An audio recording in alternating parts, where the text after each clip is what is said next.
Okay, let's take a closer look at the issue. We're joined by Dr. Gretchen Donehower. She's an academic specialist at the Center for Economics and Demography of Aging at the University of California, Berkeley. Doctor, the IMF has said that the most formidable demographic challenge facing the world is no longer rapid population growth, but population aging. So what's the major problem facing policymakers across countries? Well, first of all, we can start out with the good news, the fact that population aging is the product of a lot of really positive trends, families being able to plan their fertility, people living longer lives. So there are lots of reasons to welcome these changes. But certainly there are issues going forward with, can we support the elder care needs of the growing elderly population? Is overall workplace productivity going to suffer? Are our pension systems, our healthcare systems going to be able to adapt? And I say adapt because the great thing about demographic change is that it's relatively predictable in contrast to many other changes, economic, say climate change, things like that. They can happen very suddenly, but demographic change is generally pretty predictable. So we know what's coming and we can plan for it and adapt to the new reality. So we know what's coming. So would you say key stakeholders have little excuse not to plan ahead properly for population change, knowing that not all countries are on top of it, making the adequate social, political, and physical changes that are needed? So which countries in particular worry you the most? I suppose that wealthier countries have more resources to be able to adapt to the new reality. So the lowest income countries are going to be the ones with the biggest challenges. Right now, those aren't the most rapidly aging nations. So the most rapidly aging nations, many of them are in Asia. So China, Japan, South Korea. So those nations seem to have the resources and understanding of what's coming down in the future, and hopefully are going to be able to take those steps. Doctor, there is a school of thought that if advanced economies can keep their elderly populations in good health, they might be able to turn this into an advantage. How do you see this being done, and where is it happening now? So certainly there is a lot of potential there. In Japan, for instance, elderly people often work for many more years after they sort of end formal employment. They work in other jobs. Now, this is a problem if it is in a context of poor health or disability.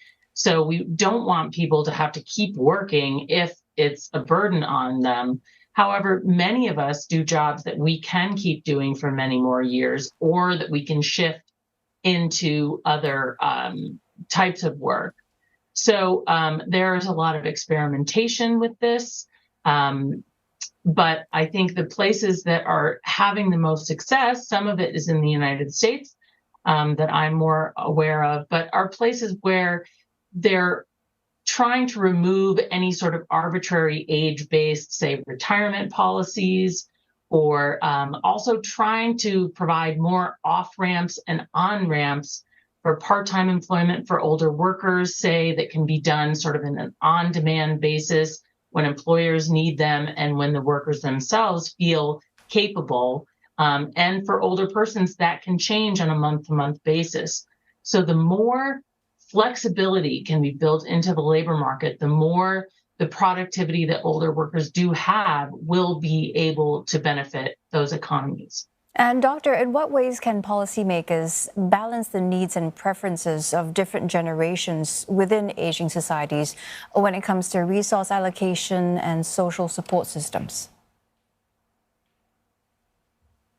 So certainly there is a lot of concern about intergenerational tensions as the number of workers is supporting more retirees. The number of people in their peak working ages are doing more family care for older relatives.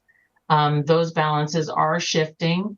So for the state to be able to play a bigger part as time goes on, to mitigate the downsides for families when there is an older relative that needs care, that is certainly a way to keep those in the working ages from sort of feeling this sandwich generation tension when they have both young children and older parents to take care of. So balancing the state's obligations and the family's obligations, I think that will go a long way towards making this adapting to these changes more successful. Okay, and one last quick question on declining birth rates. So which country has seen good success in tackling this in tandem with managing its aging workforce? So really, no country has had a great deal of success with raising birth rates again. Some countries have made tremendous investments. For example, Hungary in Europe has a lot of pronatalist policies trying to make it less expensive for parents to have children. And they have had some increase in birth rates, but not very much, certainly compared to what they're spending. So I think that a focus on making sure that having a family is affordable, coming with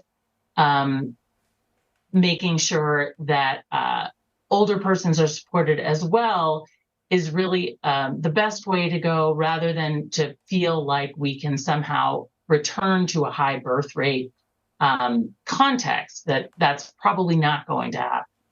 All right, Doctor, thank you very much for your insights. That was Dr. Gretchen Donehower, academic specialist at the Center for Economics and Demography of Aging at the University of California, Berkeley.